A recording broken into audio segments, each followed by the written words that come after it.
Alors, je suis Nicolas Pariet, donc je suis un ancien de SRC Bordeaux, ça s'appelait SRC à cette époque, donc MMI.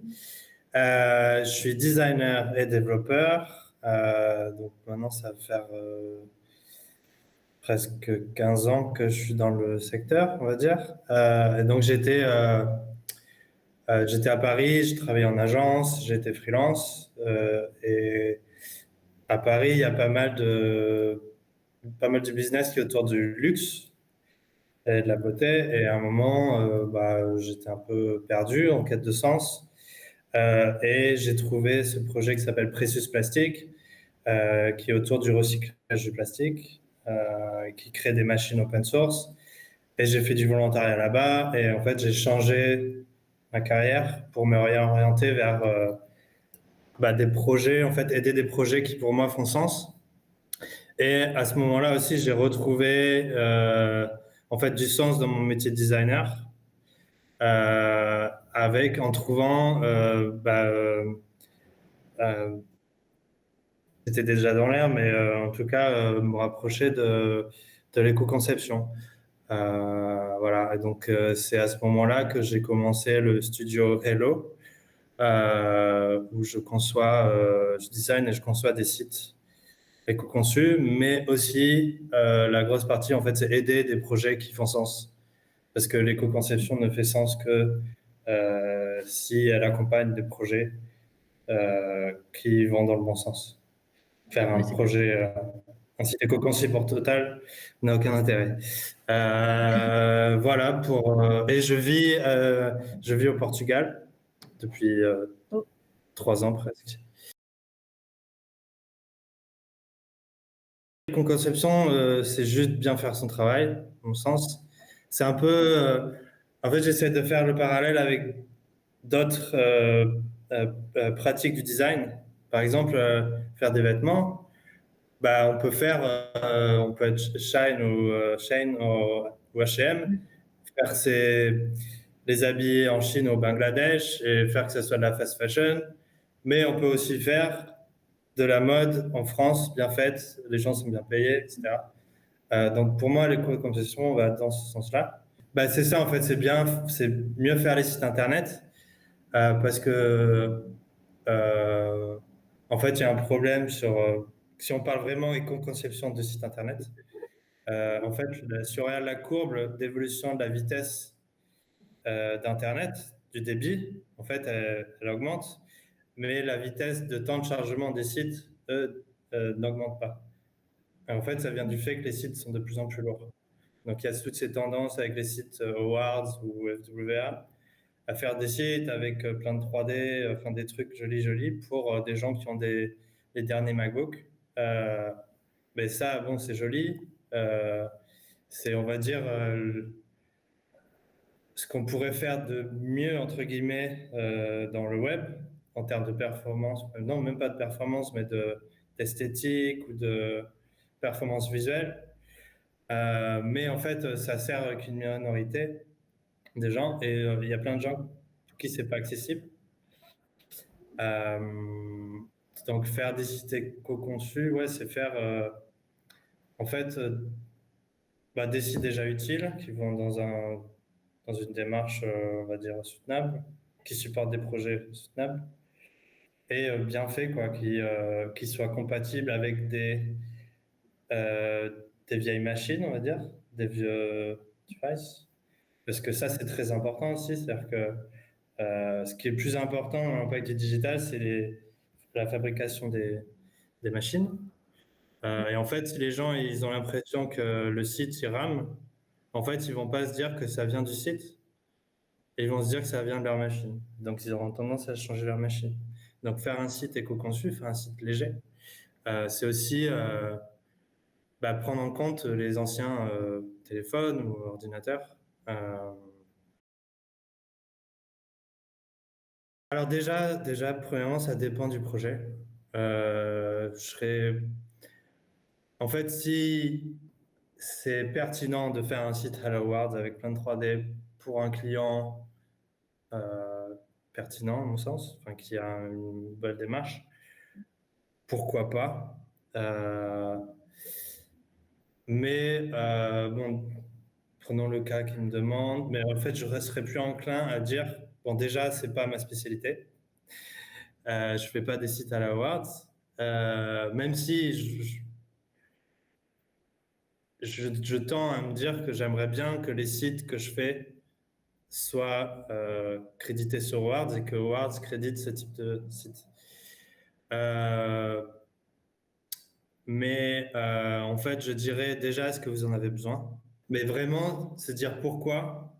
En fait, j'ai tendance à jamais dire non, mais plutôt pourquoi. Pareil pour une vidéo. Les vidéos, c'est ce qui prend le plus de poids dans le transfert de données. C'est 80% des transferts de données. Mais ça a une utilité. Par exemple, hier, j'ai commencé à regarder le nouveau documentaire de Cyril Dion sur Arte. Enfin, ça peut avoir un impact. Enfin, ce qu'il a avec demain, ça a un impact. C'est une vidéo au final. Et faut pas se dire, bah non, on va pas le faire parce que c'est une vidéo. Euh, En fait, c'est juste trouver une balance entre quel va être le bon média et celui qui va avoir le plus d'impact et l'impact environnemental. Euh, voilà, donc la première chose que je dirais aux clients, c'est pourquoi vous faites ça. Et après, on discute de comment on le fait et si on le fait de cette manière-là.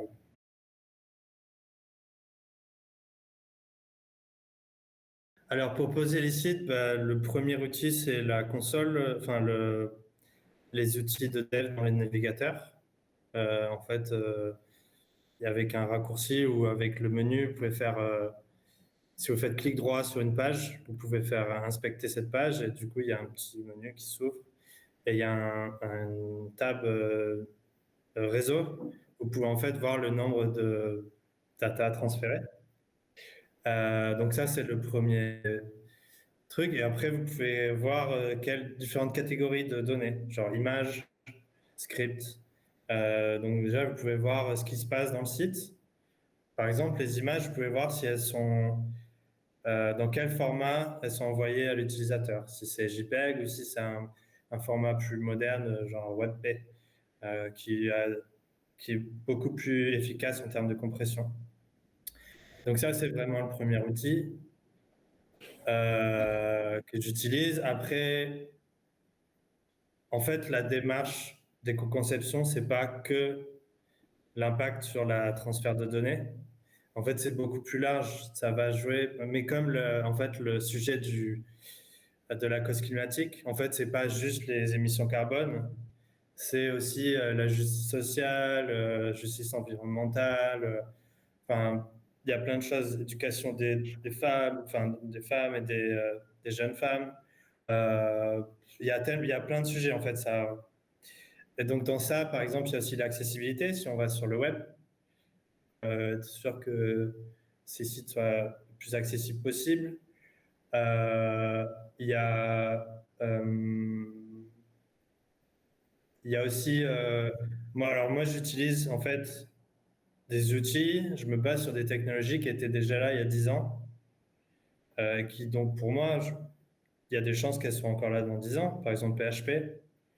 Plutôt que, alors il y a beaucoup de Jamstack. Là, c'est très précis sur le développement, mais moi, je suis moins en faveur de ça. Bon, j'ai des avantages pour le Jamstack et tout ça, mais c'est tout nouveau.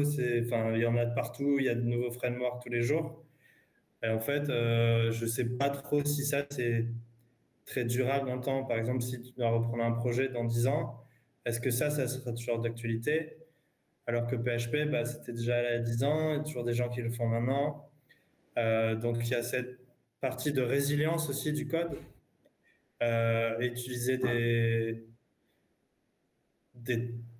des choses qui sont plutôt open source que propriétaires, on va dire.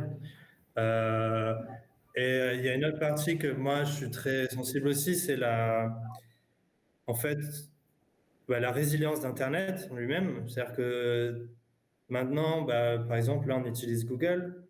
Google est partout. On a tous des appareils Apple. Enfin, en fait, il y a des monopolies. Donc, il y a la Big Tech et essayer de se détacher de ça. Donc, par exemple, en outil de visio, il y a Infomaniac, qui est un hébergeur en Suisse, qui a un outil de visio qui s'appelle K-Meet et qui marche très bien aussi. Et ça, en fait, pour moi, ça fait partie de la démarche globale d'essayer de construire un Internet qui est plus soutenable. Et de se dire que qu'est-ce que ça va être Internet dans 10, 20 ans, 30 ans, 50 ans, et que si un jour Google décide de tout fermer, on n'est pas très résilient. Donc voilà, les outils, j'ai déjà pas mal dit d'exemples. Par exemple, moi j'utilise un CMS pour construire mes sites, c'est Kirby. Donc c'est un développeur allemand qui a lancé ça il y a 10 ans. Et en fait, petit à petit, ils ont construit le CMS. Et maintenant, c'est une petite équipe. Euh, donc c'est une compagnie indépendante. Voilà, et ils sont là. Il y a une communauté très active. Il y a des nouveaux plugins un peu tous les jours quasiment. Et en fait, ça se base sur PHP. Voilà, donc c'est récupérable par d'autres devs après. En termes d'intégration, moi j'utilise classique HTML, CSS, et un peu de JS quand il y en a besoin. Mais je fais pas dans des trucs trop funky, on va dire, qui vont dans tous les sens, qui brillent un peu de tous les côtés, mais qui au final sont pas très résilients. Voilà, après, faut être conscient. En fait, la problématique que j'ai moi maintenant, c'est aussi entre les budgets et le temps. Des fois, il y a des pratiques qui sont pas possibles de mettre en place parce qu'il y a des limites de temps, donc de budget. Euh, donc, il y a encore des limites à tout ça. C'est-à-dire que faire un site parfait en éco-conception, ça coûte un peu d'argent, malheureusement. Alors que faire un site sur Webflow ou Framer, Framer maintenant, je ne sais pas si vous connaissez, mais en gros, si vous avez Figma, il y a un plugin et vous copiez votre site Figma sur Framer et après vous avez juste à faire les adaptations un petit peu et vous pouvez mettre en ligne. Et Ah, d'accord. voilà, c'est rapide. Mais après le code, ça va, il est pas trop mauvais, mais bon, c'est pas, vous êtes dépendant de la plateforme. Bon, en termes d'accessibilité, je sais pas ce que ça vaut, mais par exemple, moi, je pourrais être en faveur d'utiliser Framer pour un petit client qui a vraiment un impact, enfin voilà, qui fait de mal à personne, il fait plutôt du bien, et en fait, et quand même les aider. Euh, c'est mieux de faire un site, en fait, dire, on va peut-être me faire taper sur les doigts, mais en fait, c'est mieux de faire un site mal fait pour quelqu'un dont le projet est important, plutôt que de ne pas faire le site. Euh, En fait, dans toute cette démarche-là et dans tout ce qu'on fait, moi, je me rends compte que, en fait, ce qui est important, c'est le récit qu'on met en place. Et en fait, c'est des batailles d'idées. Et ce qu'on fait, c'est de la communication au final. Parce qu'on fait beaucoup, il y a quand même beaucoup de sites qui sont faits, c'est du marketing. Donc, c'est des batailles d'idées et c'est de la communication. Euh, il faut arriver à insuffler un imaginaire, des nouveaux imaginaires, pour qu'en fait, il y ait un- une bascule dans la société. Donc, c'est mieux d'avoir un site. Bon, c'est mieux qu'il soit mieux fait, évidemment, mais en fait, si le site sert un propos qui après sert quelque chose de plus global, moi j'aurais plus tendance à le faire, même si, évidemment, essayer de le faire de la meilleure des manières. Mais voilà, il y a d'autres, faut pas s'arrêter juste, il faut que ça soit éco-conçu absolument. Enfin, c'est très bien, hein, enfin, c'est mon business, donc je trouve ça bien, mais voilà, il y a différents. euh, C'est pas blanc ou noir. Bah alors déjà, ça dépend d'où cette personne débute, si c'est design ou développement. Euh, alors si c'est design, euh, alors moi je dirais, alors j'ai vu une stat récemment qui disait que 80% des impacts venaient des choix de design. Euh, et je trouve que, alors c'est une petite parenthèse, mais que pour l'instant dans l'éco-conception, on se focalise beaucoup sur la tech, j'ai l'impression. Euh, et l'UX, et je trouve que des fois il y a un manque de UI et d'identité visuelle. Et en fait, c'est un peu ce que moi j'essaie de faire. Par exemple, j'ai fait, bah Arnaud, vous avez peut-être mentionné ça, mais le Low.directory, où en fait j'essaie de répertorier plein de sites que je trouve qui ont une belle esthétique, qui vont dans le bon sens, je trouve, et qui sont pas ennuyeux, parce que, ou en tout cas, parce qu'à un moment il y avait cette esthétique, en fait on enlève tout, et bon, c'est ça un site éco-conçu, et en fait je trouve que ça sert pas le propos, parce que, enfin je vais me répéter, mais ce qu'il faut créer, c'est aussi des images, donc il faut embarquer les gens, et il faut du désir. Euh, et donc en fait, j'irais, enfin moi si j'avais un conseil, c'est dans ça, c'est-à-dire que tourner sa pratique du design vers quelque chose qui est sobre, mais qui est à la fois plaisant. Donc en fait, retourner à des bases de design, enfin aller vers des références, voir enfin des designs qui pourraient être des vieux designs, enfin des trucs genre je sais pas, Solbass qui faisait des affiches ou des génériques de films avant, et en fait c'est un peu des trucs découpés, c'est très des aplats, c'est beaucoup d'aplats. Et en fait, c'est super joli. Et en fait, on pourrait appliquer ça sur des sites web. Et ça serait quand même léger, mais plaisant. Ouais, se faire une culture. Mais en fait, ça, c'est être. Enfin, c'est de la base de design, quoi. Enfin, de design graphique, plutôt. Euh, et aller voir dans les typos. Enfin, la typo, c'est genre. Pour moi, c'est l'outil numéro un dans les conceptions, en tout cas dans le design. Il y a des magnifiques compagnies qui font, des entreprises qui font de la belle typo en ligne, donc j'irai vers ça. Euh, voilà, enfin, ça serait mon premier point, l'entrée. Et après, pour se renseigner, il y a. Euh, alors, ce qui est marrant, c'est qu'il y a. Bon, en fait, c'est pas marrant, c'est juste qu'il y a des différences de langage, mais j'ai l'impression qu'il y a il y a plusieurs écoles qui sont en train de se créer autour de l'éco-conception.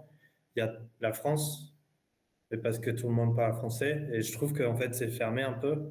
Mais il y a aussi la anglo-saxonne, la partie anglo-saxonne avec la Grande-Bretagne, ils sont très actifs et avec les US. Et donc, il y a une communauté qui s'appelle Climate Action Tech, euh, où il y a plein de ressources et des gens très sympathiques.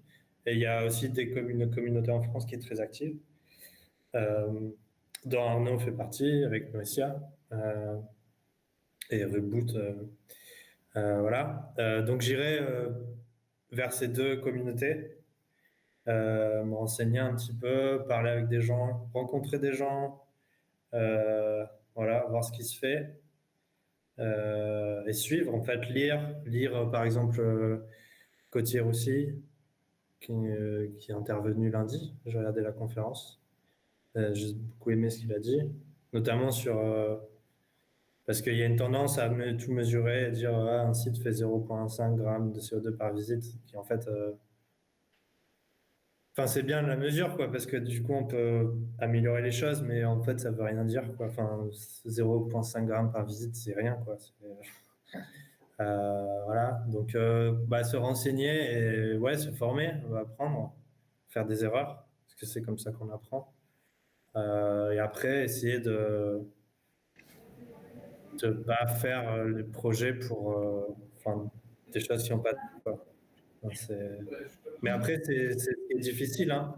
C'est-à-dire que enfin après qu'on commence à travailler, il faut payer le loyer, faut se nourrir. Moi j'ai eu la chance enfin, de pouvoir faire ce changement, mais c'est pas facile pour tout le monde, donc c'est essayer de faire le mieux. Il n'y a pas de... Et comme me disait Arnaud, on en a discuté il n'y a pas longtemps, c'est genre... il me disait qu'il se sentait mieux depuis qu'il était plus en action. Et en fait, c'est vrai. Enfin, moi, c'est pareil. Être dans l'action, c'est en fait ce qui compte le plus. Être dans le mouvement, faire partie de ce mouvement qui essaie de changer les choses. Ça aide aussi psychologiquement à se sentir mieux. Voilà, prendre soin de soi, c'est important.